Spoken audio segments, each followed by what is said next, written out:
Hello everyone, welcome to our GitHub tutorial video. Today, we'll delve into the force pull in GitHub and how to override local changes with Git. Let's dive in. Force pull in GitHub is a powerful command used to update your local repository forcibly with the remote repository changes, even if there are conflicts. While working on a project, you might get an error message that you can't execute the git pull on your repository because you have a local changes. This error usually occurs when many people update the same file, causing identical files with different content. This is where you may want to force git pull and overwrite your local changes with the ones in the remote repository. Let's understand how to use it. To perform a force pull, use git fetch origin, git reset, hard origin or main.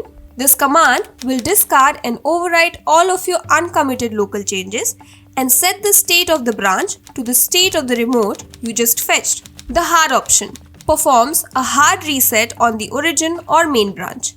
You will lose any uncommitted local changes tracked by Git. Local files and directories not tracked by Git are not affected.